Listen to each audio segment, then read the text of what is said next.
Malik Oussekine résonnait en fait à chaque fois qu'une histoire similaire se passait. On était toujours envoyé à celle-ci parce qu'elle a fait beaucoup de bruit. Elle a été beaucoup médiatisée et ça a marqué la France. Parler de ces histoires-là, c'est de ne pas les invisibiliser et aussi d'écouter la souffrance, par exemple, de la famille Oussekine et de toutes les personnes qui ont subi ces violences-là. Cette famille, qui est assez classique, une famille française avec des enfants qui ont des parcours de réussite, vont subir ce drame-là. Et suite à ce drame-là, ils vont en plus subir une injustice. Ça devrait être simple de comprendre ce qu'ils ont subi.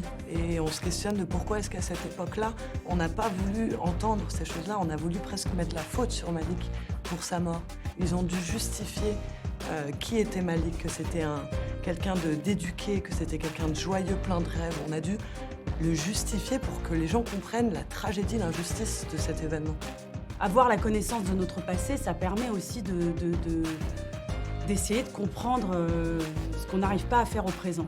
Et pourquoi est-ce que l'histoire continue à se répéter de la même façon? On n'a pas de nouvelles de Malik. Il est pas chez lui. On va aller voir. Malik, vous avez pas vu mon frère? Si on en parle à la radio, c'est sûr que les flics savent quelque chose. Il y a forcément une explication. J'avais 4 ans quand Malik est mort, je suis né en 82.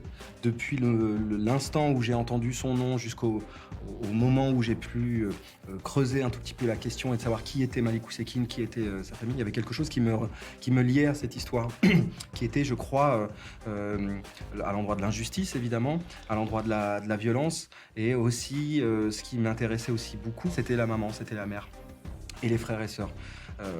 C'est-à-dire que Malik Oussekine, c'est devenu une sorte d'icône de la contestation populaire, mais finalement on ne le connaissait pas, en tout cas j'avais le sentiment qu'on ne le connaissait pas assez, et je crois qu'à travers sa trajectoire et la trajectoire de sa famille, il y avait quelque chose qui me touchait intimement.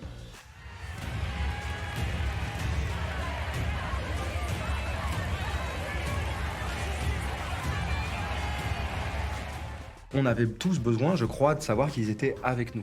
Et donc, en fait, ils nous ont donné accès très généreusement à des anecdotes, des trajectoires donc, de Malik, d'Aïcha, mais de la famille au sens plus large, de qui ils étaient, quelle jeune femme était Sarah, quel jeune homme était Mohamed et Benamar à l'époque. On avait une vraie exigence de véracité quand ça concernait les faits, tout ce qui est autour de l'affaire.